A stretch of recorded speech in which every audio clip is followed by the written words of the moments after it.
अस्सलाम वालेकुम, मैं हूं Faisal. As you all know, corona virus की वजह से पूरी दुनिया लॉकडाउन हो चुकी है। हर बंदा अपने घर में महसूर होकर रह गया है। तो आई थॉट क्यों ना लॉकडाउन का प्रॉपर हम फ़ायदा उठाएं और मैं आप लोगों के साथ कुछ ऐसा शेयर करूं जो हम सब के लिए बेनिफिशियल हो। तो इस वीडियो में मैं आप लोगों से कुछ बेसिक ट्रबल शूटिंग के बारे में बात करूंगा, रेफ्रिजरेटर की बेसिक ट्रबल शूटिंग के बारे में। इस वीडियो में हम 5 चीज़ों को डिस्कस करेंगे। Number 1 is refrigerator is not cooling. Number 2, refrigerator is producing noise, शोर पैदा कर रहा है।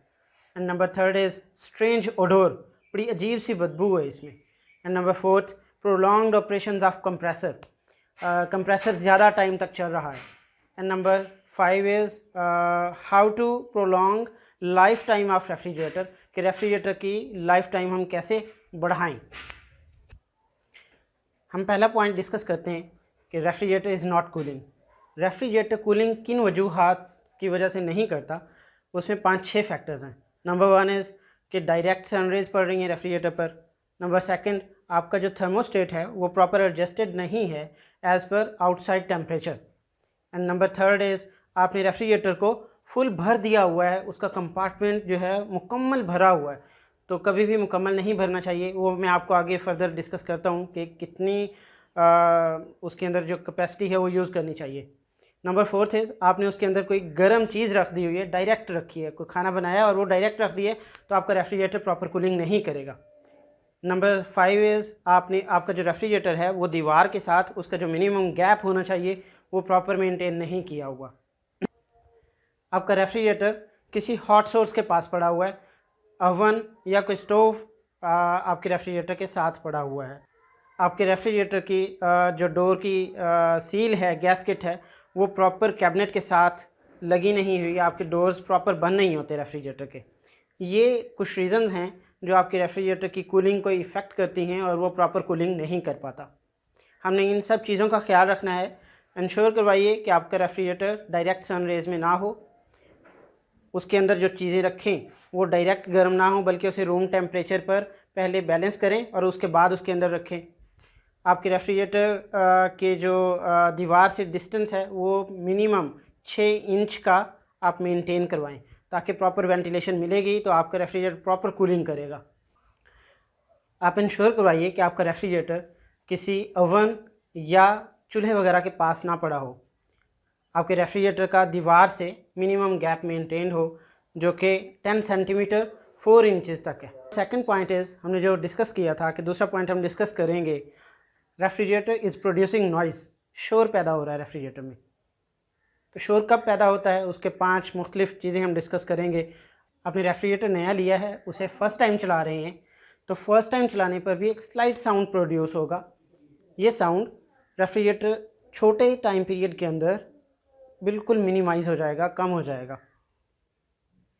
If your refrigerator is not standing stable, तो रेफ्रिजरेटर के अंदर के पाइप भी एक स्लाइट सी साउंड प्रोड्यूस करेंगे।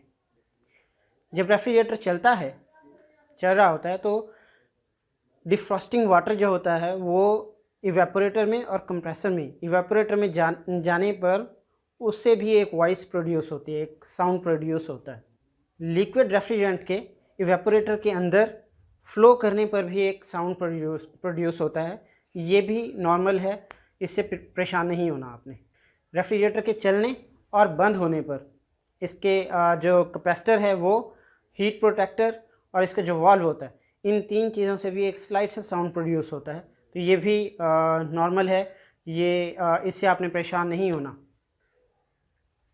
नंबर 3, एक स्ट्रेंज ओडोर है आपके रेफ्रिजरेटर में, अजीब सी बदबू है। वो 3 चीज़ों की वजह से हो सकती है। नंबर 1 इज़ आपने जो रेफ्रिजरेटर के अंदर खुराक रखी है वो प्रॉपरली ढांपी नहीं हुई, मुनासिब तौर पर वो ढांपी नहीं हुई। तो आप इंश्योर करवाइए कि आपके खुराक की जो मतलब उसे कवर करना है वो प्रॉपरली हो, किया हुआ हो, आपने उसे, उसकी जो सील है वो प्रॉपर हो। नंबर 2 इज़ आपके रेफ्रिजरेटर के अंदर जो खुराक पड़ी हुई है वो उसमें से कुछ ख़राब हो रहा है, that is being rotten. Number 3 is आपने रेफ्रिजरेटर की जो क्लीनिंग है वो प्रॉपर नहीं की, रेगुलरली नहीं की। तो आप इन तीनों चीज़ों को इंश्योर करवाइए कि जब आप इन चीज़ों को इंश्योर करवा लेंगे तो आपके रेफ्रिजरेटर में से वो स्मेल नहीं आएगी। हमारी वीडियो का 4th पॉइंट, कंप्रेसर ऑपरेशंस जो हैं वो प्रोलॉन्ग कर रहे हैं, कंप्रेसर ज़्यादा चल रहा है, इससे आपकी एनर्जी का बिल ज़्यादा आता है। इस चीज़ को भी, इसमें कुछ फैक्टर्स ऐसे हैं जो कंट्रोलेबल हैं और कुछ ऐसे हैं जो अनकंट्रोलेबल हैं। लाइक पहला पॉइंट जिससे कंप्रेसर हमारा ज़्यादा चलता है वो है जब आपने रेफ्रिजरेटर को फर्स्ट टाइम चलाना है तो आपका कंप्रेसर ऑटोमेटिकली ज़्यादा चलेगा। ये कंट्रोलेबल नहीं है, ये होना ही होना है, तो ये वन टाइम होता है, do not worry about it. Number second is आपके रेफ्रिजरेटर के अंदर खुराक ज़्यादा मिकदार में पड़ी हुई है, वो फुली लोडेड है, तो आपने अपने रेफ्रिजरेटर को 2/3 यूज़ करना है।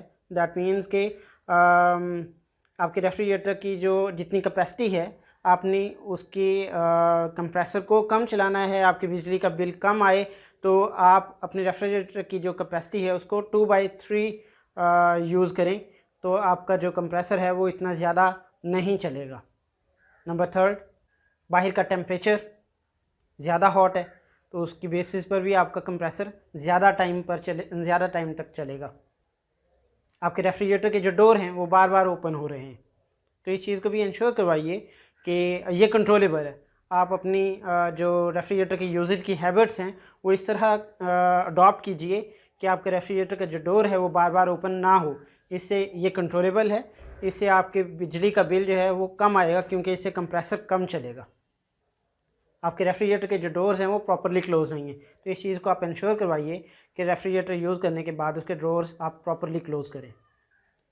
आपके रेफ्रिजरेटर की जो टेम्परेचर की सेटिंग है वो इम्प्रॉपर है, वो आपने बाहर के टेम्परेचर के अकॉर्डिंगली नहीं की हुई, तो इस चीज़ को भी आप चेक कर लीजिए कि आपकी जो थर्मोस्टेट की सेटिंग है वो बाहर के टेम्परेचर और रेफ्रिजरेटर के अंदर रखी हुई खुराक के अकॉर्डिंगली होनी चाहिए। आपका रेफ्रिजरेटर जहाँ पड़ा है उसे वहाँ पर प्रॉपर वेंटिलेशन नहीं मिल रही, या तो वो दीवार के ज़्यादा करीब पड़ा हुआ है और उसके इर्द गिर्द साइडों पर एक गर्द जमी हुई है, तो इस चीज़ को भी आप चेक कीजिए, उसे साइडों को साफ़ करते रहिए और जो आपके दीवार से डिस्टेंस है वो प्रॉपर मेंटेन करवाइए जो एज़ पर स्टैंडर्ड्स, तो आपका जो कंप्रेसर है वो ज़्यादा देर तक नहीं चलेगा। इस वीडियो का फाइनल पार्ट कि हम अपने रेफ्रिजरेटर के लाइफ टाइम कैसे बढ़ा सकते हैं, how to prolong life time of our refrigerator, तो इसमें 3 पार्ट्स हैं जी। फर्स्ट वही जो मैंने अपनी इस वीडियो में पहले भी 2 दफ़ा डिस्कस किया है कि आप अपनी रेफ्रिजरेटर का दीवार से और साइडों से कम 10 सेंटीमीटर तक का गैप जो है वो मेंटेन करवाएं, इससे आपके रेफ्रिजरेटर की लाइफ बढ़ती है। नंबर सेकंड इज़ आप अपने रेफ्रिजरेटर को मुकम्मल भर कर यूज़ ना करें, बल्कि 2/3 पोर्शन उसका जो है आप यूज़ करें कैपेसिटी का। एंड नंबर थर्ड इज़ आपका जो रेफ्रिजरेटर का टेम्परेचर सेटिंग है, अगर आप रेफ्रिजरेटर को 4 से 8 सेंटीग्रेड तक रेफ्रिजरेटर पोर्शन और फ्रीज़र पोर्शन -18 सेंटीग्रेड तक एडजस्ट करते हैं तो आपका रेफ्रिजरेटर जो है वो ज़्यादा देर तक चलता है, ज़्यादा टाइम तक चलता है। इससे आप अपने इन तीनों हैबिट्स को अडॉप्ट करने से आप अपने रेफ्रिजरेटर के लाइफ टाइम को बढ़ा सकते हैं।